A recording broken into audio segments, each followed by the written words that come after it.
sobre essa situação da Covid-19 na China, a gente fala agora com Alexandre Naime, que é vice-presidente da Sociedade Brasileira de Infectologia. Alexandre, muito obrigado pela sua presença aqui na CNN.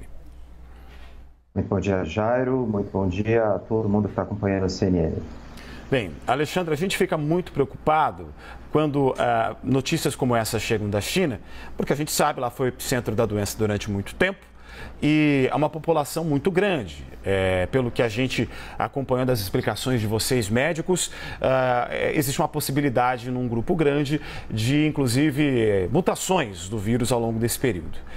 Qual o nível de preocupação que nós temos que ter, por exemplo, aqui no Brasil, onde nós temos boa parte da população, inclusive idosa, já com o esquema vacinal avançado, diferentemente do que se questiona na China, onde os idosos, por exemplo, que são um grupo de risco, têm uma porcentagem menor de vacinação, um pouco mais de 40%. Se tem uma coisa que ficou muito claro nesses 3 anos de pandemia, vamos completar já o 3º ano de pandemia, é que o que acontece na China não fica na China. E o que nós estamos vendo é uma taxa de transmissão extremamente alta. O tal do R0, quanto uma pessoa transmite por dia para outras pessoas, está no número de 15, ou seja, uma pessoa transmite para 15 por dia. Então, imagina isso numa escala exponencial. E o grande problema foi essa mudança radical de política. A política de Covid-0, ela funciona, você não deixa as pessoas se encontrarem, mas por trás disso você tem que fazer um esforço grande de vacinação, porque uma hora você tem que interromper essa política. E se estima que na China haja 130 milhões de idosos que não foram vacinados ou foram vacinados sem booster, ou seja, fizeram só as 2 doses iniciais, não fizeram a dose de reforço. 40 milhões desses 130 milhões não tiveram nenhuma dose da vacina. Então, a estratégia de abrir a política de Covid-0 sem ter a população idosa vacinada é uma estratégia kamikaze. Estimativas apontam que cerca de 1 a 2 milhões de óbitos são esperados se nessa população idosa não for vacinada ou não for colocada em isolamento. E quanto mais o vírus circula, mais a chance de novas variantes. A gente tem que lembrar que quando houve grande circulação do vírus no Reino Unido, surgiu a variante alfa. Depois a mesma coisa com a beta na África do Sul, a gama aqui no Brasil, depois a delta na Índia, finalmente a ômicron novamente na África. Então, essa situação de grande taxa de transmissão pode levar ao surgimento de uma variante mais transmissível. O interessante que você citou, todos esses exemplos, África do Sul, Brasil, Inglaterra, Índia, países bastante adensados, muita gente morando no mesmo lugar e, como você está nos explicando, tudo isso leva à possibilidade de mutações. A gente também sabe que hoje a China é a grande fábrica do mundo. De lá tem todo tipo de insumo, por exemplo, da área de saúde, desde o IFA, que foi utilizado aqui no Brasil, por exemplo, para a produção de vacinas, a tudo outras coisas que a gente pode imaginar, máscara, enfim. Uma situação como essa pode trazer algum tipo de problema aqui para o nosso país ou outras partes do mundo, uma vez que, como a gente estava até explicando na reportagem, remédios para sintomas gripais já estão faltando nas farmácias chinesas e isso pode levar a um aumento do consumo desses materiais internamente, o que faria forçosamente o governo a deixar de exportá-los? A China é o maior produtor de insumos médicos, quer sejam insumos não medicamentosos, como por exemplo ventiladores mecânicos, tubos de intubação, seringas e agulhas, passando por antibióticos, sedativos e medicações em geral. Então, quando você tem uma situação de caos no sistema de saúde chinês e alta demanda interna, muito provavelmente isso vai afetar as exportações e não só em quantidade, mas também em relação ao preço. Então, é esperado, sim, um impacto no mercado global do suprimento médico em geral. A gente está tentando entender um pouco dessa política de Covid-0 nos últimos anos e vimos que você tem um fechamento meio que generalizado, poucos casos já são suficientes para se fechar uma grande região, um bairro, até uma cidade, como nós vimos nos últimos anos. Por que, quando se faz uma política como essa, sem uma estruturação do sistema de saúde, o caos ele aparece de forma tão rápida assim em relação à Covid, Alexandre? Jairo, o problema que aconteceu na China foi a mudança radical de política sem que os idosos fossem corretamente vacinados. eu citei o número, são 130 milhões de idosos, eu não estou falando da população em geral, eu estou falando de 130 milhões de pessoas acima de 60 anos, já idosos, que ou não foram vacinados, são 40 milhões, ou 90 milhões que não têm a dose de reforço. Então, eu estou expondo, de repente, uma população que antes estava completamente em isolamento a uma situação de extrema gravidade. Os idosos, eles têm mais susceptibilidade à Covid grave. Eles tinham que estar vacinados para essa política fazer efeito. Como eu disse, de repente, sair de uma política de Covid zero para uma total abertura, sem que a população mais vulnerável esteja corretamente vacinada, é uma estratégia kamikaze. Então, esse número de óbitos pode chegar a 1 ou até 2 bilhões. O problema é que falta transparência. A gente, como a reportagem da Celine Yang, a correspondente da CNN lá em Beijing mostrou, nós não temos o reporte, nós não temos o número de casos reais lançados para a OMS ou para a comunidade científica global. Então, é uma situação em que nós temos que ficar alerta, porque com alta circulação do vírus, podemos ter o surgimento de uma variante e a escassez de produtos médicos hospitalares. O senhor falou de 130 milhões de idosos, né? A gente está falando praticamente como se fosse equivalente à metade da população brasileira, muita gente. Mas uma política que tente, pelo menos, avançar na vacinação desses idosos na China, de certa forma ajudaria a conter o avanço do vírus ou não existe tempo hábil para isso?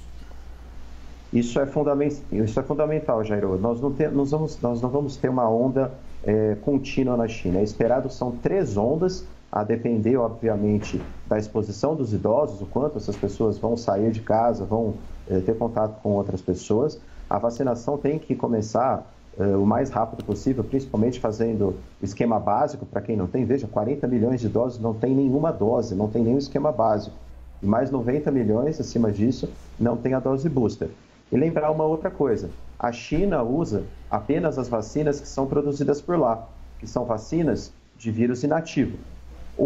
Há um ano atrás, não nos cabia ser sommelier de vacinas, escolher qual vacina fazer, porque não tinha quantitativa. Mas agora a gente sabe que, principalmente para a dose de reforço, as vacinas de RNA mensageiro e as vacinas de adenovírus, a da Pfizer, da Moderna, AstraZeneca, elas são mais efetivas principalmente para a questão da dose de reforço. Então, uma outra preocupação é o tipo de vacina que é usada por lá. São 2 vacinas propriamente ditas, todas elas com vírus inativo, o que é menos efetivo, principalmente na proteção de booster para idosos. O alerta que a gente está vendo na China, ele traz algum tipo de alerta também para as autoridades brasileiras, doutor? É preciso que o Ministério da Saúde tome algum tipo de atitude em relação a isso? Observação de fronteiras, acompanhamento dos índices de infecção da Covid aqui no Brasil também? A principal mensagem que fica para a gente, Jairo, e inclusive nós da Sociedade Brasileira de Infectologia já vemos alertando o governo atual e o próximo governo em relação a isso, é aumentar o nosso percentual de dose de reforço. Principalmente na população idosa, nós não temos um bom quantitativo de doses de reforço, nós temos 30% a 40% de idosos que não fizeram a D3 ou a D4, e aumentar a dose de reforço também na população geral, que é a D3. Nós temos a D3 da população em geral apenas em 60% das pessoas. Está aí o exemplo na China do que acontece quando você não faz a dose de reforço ou não faz o esquema básico vacinal. É urgente que a gente aprenda com isso e aumente campanhas, estratégias de vacinação com as doses de reforço. O segundo ponto que você colocou, em relação a fronteiras, em relação a voos, isso depende muito da Organização Mundial de Saúde. Eu gostaria de lembrar, Jair, que quando estava circulando a Gama aqui no Brasil, ou quando começou a circular a Ômicron na África, rapidamente nós ficamos impedidos de viajar. Não sei se vocês lembram, a gente não podia ir para a Europa, não podia principalmente ir para a Itália.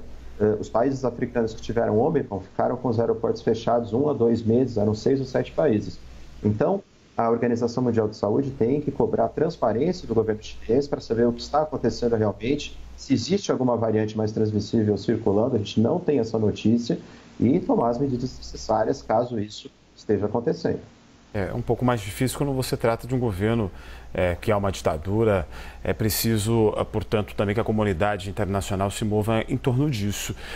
Doutor, nós estamos falando sobre a questão da vacinação, só me surgiu uma dúvida. A gente falou bastante a respeito sobre o assunto, só que não custa relembrar. O senhor falou que muitos desses idosos, cerca de 30%, não completaram o seu esquema vacinal. Quando nós tivemos as primeiras pessoas a serem vacinadas aqui no Brasil, os primeiros idosos lá em 2021, na época a gente via um total desespero da sociedade, que via números gigantescos de mortes, principalmente dessas pessoas que faziam parte dos grupos de risco, a incluir os idosos. E aí nós tivemos uma movimentação por parte das autoridades e também da população em busca das vacinas. Depois, a impressão que a gente tem, e os números estão provando, é que essa preocupação foi ficando um pouco mais relaxada em relação às doses complementares. Quem, porventura, deixou de tomar uma dose complementar, está com esse intervalo muito grande, é preciso reiniciar o esquema vacinal? Qual a orientação que é dada pela Sociedade Brasileira de Infectologia para quem tomou a primeira dose ou talvez a segunda e negligenciou as demais? Jairo, então, respondendo assertivamente sua pergunta, quem não tomou as doses de reforço deve procurar o mais rápido possível a unidade básica de saúde, local na sua cidade onde é feita a vacina, e completar o esquema. Não é necessário reiniciar. Se você já fez as 2 doses e, por exemplo, você tem menos de 60 anos, menos de 50 anos, você vai completar com a D3.